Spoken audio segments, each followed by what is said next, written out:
Bonjour à toutes, je suis Delphine Boileau-Terrien, experte auprès des femmes de challenge qui veulent vivre du job qui leur colle à la peau sans jamais avoir à se vendre. Ma question pour vous aujourd'hui, c'est est-ce que vos prospects négocient vos prix? Alors j'ai envie de m'adresser à vous qui avez commencé votre activité depuis 6 mois et plus, et vous avez peut-être plusieurs années d'activité. Est-ce que vos prospects négocient encore vos tarifs? Alors, sachez que j'espère pour vous que vous travaillez uniquement avec votre client idéal. Votre client idéal, un des critères du client idéal, c'est de ne pas négocier vos tarifs. Donc si c'est encore le cas, est-ce que c'est vraiment votre client idéal? Et deuxième point, où en êtes-vous avec votre rapport à l'argent? Et oui, parce que en fait, tout part de là. Si vos prospects négocient encore vos prix alors que ça fait plusieurs mois, plusieurs années que vous avez votre activité, c'est que vous avez un travail à faire quant à votre relation à l'argent. Puisque en fait, assumer la valeur de ce qu'on apporte, la richesse des résultats que vont obtenir vos clients part de vous. Et donc une fois que vous aurez assumé, honoré la valeur que vous apportez à vos clients et l'assurance que les résultats peuvent être obtenus, vos prospects ne négocieront plus vos prix. Tout part de là.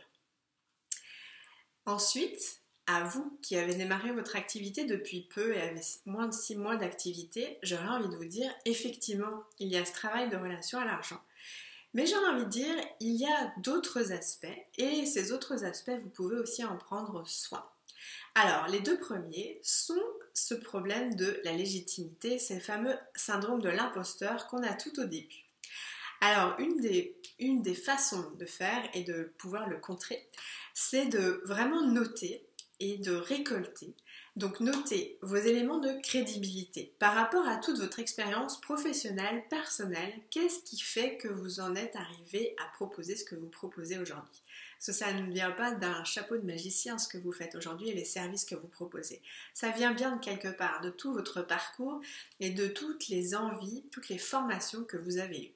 Donc notez vraiment avec précision le nombre d'années d'expérience dans votre entreprise, tout ce que vous avez pu faire comme projet, vraiment absolument tous ces éléments de crédibilité.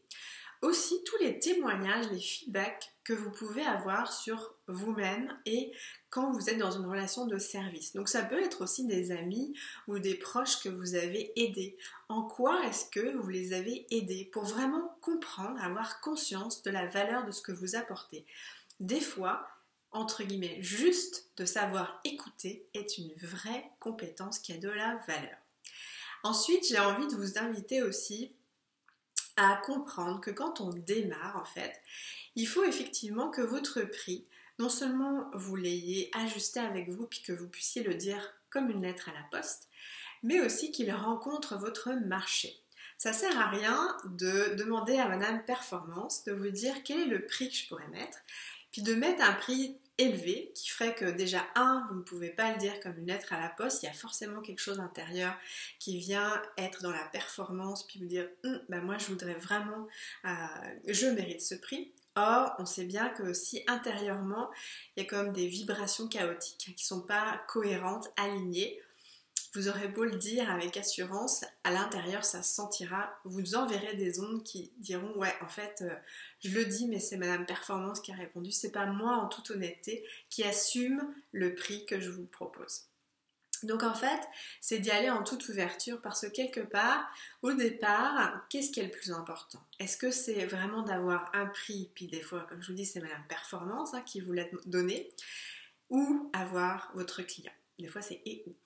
Mais l'idée, c'est de démarrer. Parce qu'une fois que vous allez démarrer à avoir une cliente ou un client, eh bien, c'est là que vous allez commencer à rentrer dans un processus qui fait taire votre syndrome de l'imposteur.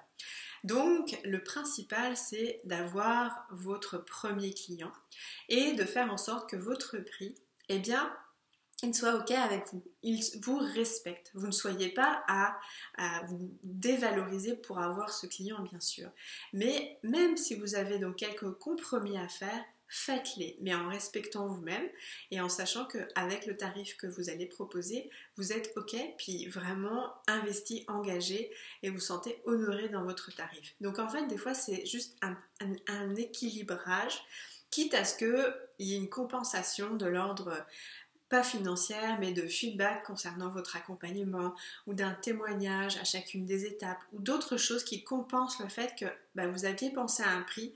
Finalement, vous vous rendez compte que c'était plus Madame Performance qui vous l'avait soufflé.